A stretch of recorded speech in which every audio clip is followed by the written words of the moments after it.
Halo sahabat, Assalamualaikum. Semoga sehat selalu dan senantiasa berbahagia. Terima kasih sudah subscribe dan menyimak video-video LK21 Revive.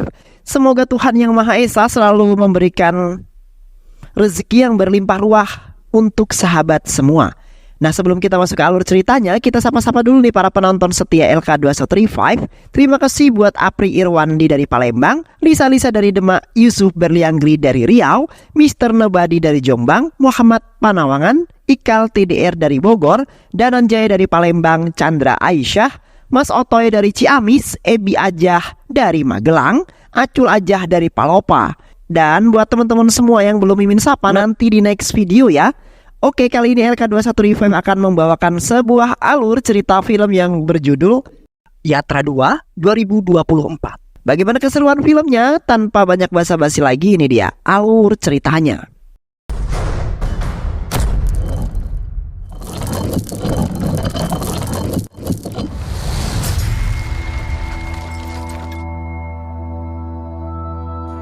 Di awal film kita akan diperlihatkan dengan begitu gemanya suara para pendukung YS Rajaseka Reddy, seorang CM atau bisa disebut kalau di Indonesia presiden gitu ya. Seorang CM Andhra Pradesh yang sedang melakukan orasi. Kita tidak boleh terkena sebuah tipuan dari janji palsu dari Chandra Babu. Dia bahkan tak bisa memberikan makan untuk ibunya, tapi justru ingin membelikan gelang emas kepada bibinya, ungkap YSR. Hal itu kemudian mendapatkan sebuah sorak-sorai dari para pendukungnya. Kemudian YSR juga mengenalkan putra tercintanya, Mohan Jagan Reddy, bahwa Mohan Jagan Reddy akan maju untuk pemilu tahun ini di parlemen. Dan kalian semua harus ikut mendukungnya, ungkap YSR. 3 MLA dari partai penguasa waktu itu kemudian sedang menunggu untuk menghadap YSR, di mana mereka ingin memberikan sebuah daftar untuk dijadikan anggota di kabinet yang akan mendatang, yang akan dipimpin kembali oleh YSR ke depannya. Karena akan adanya pemilu pada tahun 2014 ini. Namun mereka diminta untuk menyingkir karena ada seorang MLA dari daerah yang ingin menghadap pula dan kondisinya sangat urgent. MLA ini dari partai oposisi yang mana mengatakan bahwa ada seorang kolektor yang menerbitkan sebuah surat penangkapan karena adanya kekacauan. Namun YSR berpikir berbeda dan meminta kolektor untuk tidak melanjutkan apa yang jadi masalah ini. Walau yang mengadu itu adalah dari partai oposisi, namun YSR tetap welcome dan berlapang dada. Di sisi lain, berbagai calon DPR yang akan duduk di sebuah parlemen sedang menunggu seorang pimpinan Partai Kemajuan. Namun Nyonya yang justru memiliki jadwal untuk minum kopi pada saat ini, walau didesak oleh asistennya. Nyonya mengatakan bahwa mereka diminta untuk menunggu karena dirinya saat ini sedang jadwal minum kopi. Anjay banget ya jadi penguasa itu. Para calon DPR dari Partai Kemajuan itu kemudian menyambut Nyonya Mbak Tuhan pada saat itu dan mengenalkan diri mereka seperti mereka semua ingin dikenal oleh Sang Nyonya. Karena emang Sang Nyonya ini pengaruhnya sangat besar karena dialah pemimpin partai yang berkuasa, yaitu Partai Kemajuan. Di sisi lain, YSR di kantornya justru membuat sebuah sambutan untuk para pendukungnya, bahkan tak memandang dari sisi mana mereka datang. YSR tetap menyambut mereka. Di sisi lain, satu keluarga yang buta mata beserta anak dan istrinya pada saat ini ingin bertemu YSR. Awalnya mereka ditahan oleh penjaga, namun saat mereka menunjukkan foto dengan YSR, akhirnya mereka diperbolehkan untuk masuk. Ketika sudah masuk karena sangat ramai, namun sang istri bapak buta ini kemudian memanggil. Awalnya tak menoleh, namun akhirnya YSR kemudian meminta mereka untuk masuk ke kantor YSR. YSR kemudian mendengarkan keluhan mereka, di mana mereka mengeluhkan bahwa anaknya yang tuli tak akan bisa mendengar tanpa operasi dan alat bantu pendengaran. YSR yang memahami hal tersebut meminta bendaharanya untuk mengatur bantuan, namun sang bendahara justru menolak hal itu karena uang yang bisa dikeluarkan itu bisa untuk membantu banyak orang yang lebih banyak, sedangkan ini hanya untuk membantu satu orang. Karena merasa uangnya terlalu besar untuk operasi itu dan membeli alat bantu dengar. Namun tangan anak itu kemudian diminta untuk disentuhkan ke sang bendahara oleh YSR. Hingga akhirnya luluhlah hati bendahara tersebut. Operasi kemudian dilakukan, akhirnya berhasil operasi tersebut. Yang kemudian membuat keluarga si buta ini sangat bahagia. YSR yang menjenguk mereka merasa dianggap malaikat penyelamat oleh sang keluarga buta ini. Sang YSR yang begitu peduli. Bahkan pada saat itu juga YSR kemudian memerintahkan untuk menganggarkan dana untuk operasi-operasi yang sedemikian untuk orang-orang yang benar-benar membutuhkan. Sesampainya di rumah, YSR kemudian pergi ke kamar untuk istirahat karena esok dirinya harus pergi ke desa-desa untuk melakukan yatra. Atau kita anggap saja yatra ini kayak sebuah orasi ke rakyat kecil, atau bisa disebut juga dengan belusukan. Namun sang istri mengingatkan bahwa cuaca yang sangat ekstrim meminta YSR untuk tidak memaksakan diri. Namun pada saat itu, YSR mengatakan bahwa amanahnya yang begitu berat yang dipikul dirinya, bahwa masyarakat mempercayainya untuk dirinya tetap tegak memperjuangkan hak rakyat. Malam itu di saat sebelum subuh, YSR sudah bangun dan menghampiri anaknya Jagan, mengatakan, "Kenapa engkau belum tidur?" Jagan menjawab, "Aku tidak bisa tidur." "Dan kenapa engkau sudah terbangun, padahal ini masih belum jam 4 pagi?" "Karena saya sudah cukup untuk tidur," ungkap YSR. "Namun apakah ada yang ingin kau sampaikan, ayah?" ungkap Jagan. YSR tak menjawab, namun meminta segelas air. Setelah diambilkan segelas air, Jagan pergi ke kamar dan tidur. Jagan tak tahu jika itu adalah pertemuan dan diskusi terakhir dengan sang ayah. Keesokan harinya, YSR yang akan melaksanakan yatra. Namun helikopternya jatuh di tengah hutan yang kemudian menyebabkan YSR pada saat itu meregang nyawa yang terakhir kalinya. Para pengikut partai dan juga pendukung YSR pada saat itu merasa linglung karena pemimpin terbaik mereka tewas di saat akan diadakannya pemilu pada tahun itu. Kesedihan menyelimuti keluarga dan para pendukungnya di mana-mana. Bahkan para pendukung yang syok pun ada yang hingga tewas dengan tewasnya YSR. Pemakaman pun dilaksanakan dengan sangat hikmat. Bahkan Nyonya, sang petinggi partai, menghadiri pemakaman YSR. Bahkan para pendukung YSR begitu sangat luar biasa memadati pemakaman YSR pada saat itu, hingga menjadi salah satu yang paling fenomenal, tokoh politik yang paling banyak pengikutnya, bahkan saat pemakaman. Para MLA partai penguasa kemudian mengadakan sebuah rapat dan menyampaikan bahwa YSR tewas, kita tak boleh ikut terpuruk, dan harus ada penggantinya. Seorang MLA wanita yang kemudian mengajukan Mohan Jagan Reddy, anak YSR yang harus menggantikan CM pada saat itu. Namun ada satu dari mereka yang kurang setuju karena Mohan Jagan Reddy masih seumur jagung berada di dunia politik. Namun para MLA waktu itu kemudian menandatangani sebuah dukungan untuk menjadikan Mohan Jagan Reddy untuk jadi CM, dan salah satu dari yang tak setuju pun akhirnya ikut menandatangani surat dukungannya. Di sisi lain, Chandra Babu dari partai oposisi mengadakan pertemuan dan membahas bahwa 100 MLA dari partai penguasa justru mendukung Mohan Jagan Reddy untuk jadi CM, dan dukungan sentimental dari para pendukung YSR pada saat itu. "Aku suka kematian YSR, tapi aku tidak suka dengan kemunculan anaknya," ungkap Chandra Babu. Keesokan harinya di Delhi, bahwa MLA Madu yang membawa tanda tangan dukungan 100 MLA yang mendukung Mohan Jagan Reddy. Namun salah satu tangan kanan Nyonya melaporkan kepada Nyonya, sang pimpinan tertinggi partai, bahwa Mohan Jagan Reddy telah mendeklarasikan dirinya sebagai CM dengan didukung 100 MLA di Andhra Pradesh. Nyonya pemimpin partai pun merasa dilangkahi dan menyatakan bahwa dirinya yang akan menunjuk langsung orang yang akan jadi CM. Pada saat ini, dia tidak boleh seenaknya dan tak mematuhi apa kata pemimpin tertinggi partai. Lalu mereka yang menghadap diminta pergi oleh Nyonya. Akhirnya, Mohan Jagan Reddy dengan rapat, para MLA partai di ruang menyatakan bahwa Roshan sebagai CM Andhra Pradesh yang baru dan menggantikan ayahnya. Dan keputusan sang Nyonya pun mutlak tak menjadikan Mohan Jagan Reddy sebagai seorang CM. Awalnya para MLA menolak karena bukan Mohan Jagan Reddy sebagai CM yang melanjutkan ayahnya. Namun apalah daya mereka yang tak bisa berbuat apa-apa karena otoritas terkuat pada saat itu ada di tangan pemimpin partai yang tertinggi. Mohan Jagan Reddy yang masih merasa sangat sedih akhirnya mengunjungi makam YSR dan tempat di mana YSR jatuh dan tewas. Namun hal yang tak terduga pun terjadi. Mohan kemudian menemukan sebuah catatan buku ayahnya di tempat kecelakaan. Hal itu kemudian membuat Mohan Jagan Reddy memberikan kekuatan tersendiri. Akhirnya Mohan Jagan Reddy memulai yatra pertamanya atau orasi pertamanya yang sangat menggebu-gebu, dan akan menjadikan rakyat adalah tujuan utamanya dan akan menyatu dengan rakyat pada saat itu. Dan akan meminta kalian ingat bahwa aku bersama kalian, ungkap Mohan Jagan Reddy pada orasi pertamanya. Hal itu kemudian membuat harapan baru untuk para rakyat Andhra Pradesh dengan munculnya semangat Mohan Jagan Reddy yang akan maju untuk menjadi seorang pemimpin mereka. Bahkan, belusukan terus dilakukan oleh Mohan Jagan Reddy untuk bisa maju dalam pemilihan dan terus melakukan pendekatan kepada rakyat Andhra Pradesh untuk meneruskan perjuangan sang ayah tercintanya. Hingga pada suatu ketika berkunjung di sebuah rumah yang foto ayahnya disandingkan dengan para foto dewa. Ibu yang di rumah itu kemudian menganggap bahwa YSR adalah dewa yang nyata. Bahkan ketika semua pergi meninggalkan aku dan keluargaku, ketika aku meminta bantuan untuk putriku yang tuli, namun cuma YSR lah yang kemudian hadir dalam hidup kami dan membantu keluarga kami, ungkap sang emak-emak kampung pada saat itu.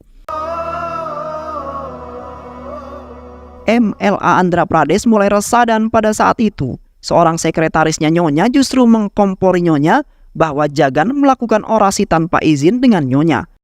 Awalnya dibantah oleh kakek tua, namun justru Nyonya meminta untuk menghentikan yatra yang dilakukan oleh Jagan dan mengutus orang untuk memberikan peringatan kepada Jagan untuk menghentikan yatra pada saat itu.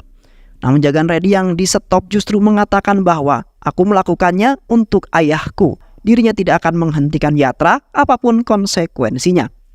Nyonya yang memegang komando tertinggi pun mendengar hal tersebut kemudian mengatakan bahwa bila Jagan tak mau mengantri dan langsung asal jalan saja, maka dia akan menerima konsekuensinya yang sangat berat dari partai, ungkap Nyonya. Penolakan Nyonya kepada yatra yang dilakukan Jagan pun terdengar dengan baik oleh Jagan. Namun Jagan juga kekeh untuk tetap melakukan apa yang sudah dia janjikan pada rakyat dan tak akan menarik perkataannya lagi. Keesokan harinya, Jagan dan ibunya menghadap Nyonya untuk menyampaikan apa yang sebenarnya dia lakukan, bukan untuk berpolitik, tapi untuk menghibur rakyat akan kematian sang ayahnya. Karena banyak dari rakyat yang kemudian syok dan kemudian tewas dengan seketika karena tewasnya sang ayah Jagan. Namun sayang Jagan justru dipermalukan oleh Nyonya pada saat itu. Bahkan bukan dirinya saja, ibunya pun dipermalukan. Namun Jagan pun kemudian berjanji, di sini jadi saksi bahwa dirinya dipermalukan, maka lihat apa yang akan aku lakukan, ungkap Jagan. Jagan yang kemudian diperingatkan oleh ibunya juga pun masih tetap kekeh bahwa dirinya harus tetap memegang apa yang telah dia ucapkan dan tak akan mundur. Akhirnya yatra tetap dilakukan walau tanpa restu Nyonya sang pemimpin partai tertinggi. Jagan terus menyapa rakyat dengan sangat apresiasi mendengarkan keluhan rakyat-rakyat kecil. Bahkan dirinya pun menjadi salah satu orang yang kuat untuk didukung rakyat. Suatu malam saat pulang dari yatra, Jagan mendapati bapak-bapak buta yang sedang ada di bundaran memegang foto ayah tercintanya. Ketika dihampiri Jagan, kenapa dirinya ada di sini sedangkan kondisi sudah malam? Pria buta mengatakan bahwa apa bedanya malam dan siang, Nana? Karena siang dan malam sama saja, sedangkan diriku adalah pria buta, ungkap pria buta tersebut. Bahwa dirinya di sini menunggu anak YSR Mohan Jagan Babu dan ingin menyampaikan bahwa ada orang seperti saya yang selalu tegak di belakangnya untuk mendukungnya, ungkap pria buta tersebut. Akhirnya Jagan mengungkapkan bahwa dirinya adalah Jagan, putra dari YSR. Pria buta itu kemudian mengatakan, Nana, apakah engkau mau menjadi pemimpin kami dan siap menggantikan YSR dan kami siap mendukungmu, Nana, ungkap pria buta tersebut. Penolakan terhadap yatra yang dilakukan Jagan terus digemakan oleh partai untuk agar Jagan harus menghentikan kegiatan yatra. Bahkan kakek MLA mengingatkan kamu, harus tahu Jagan, bahwa di belakang ayahmu, belakangku ada tangan partai yang wajib mensupport kita, tanpa mereka kita tidak bisa apa-apa. Jagan yang merasa dirinya tidak bisa apa-apa tanpa partai yang mendukungnya, pagi itu Jagan berjalan keliling desa. Dan dengan mengumpulkan semua warga desa dan mengatakan ungkapan Jagan yang sangat luar biasa, bahwa perang politik, perang partai ternyata mereka gemakan untukku. Dan mereka mengatakan tanpa partai mereka, aku tak bisa apa-apa. Dan harus ikuti otoritas partai di Delhi, ungkap Jagan. Rakyat yang kemudian mengungkapkan bahwa mereka mendukung YSR, mendukung Jagan bukan karena partai, tapi karena Jagan dan karena YSR.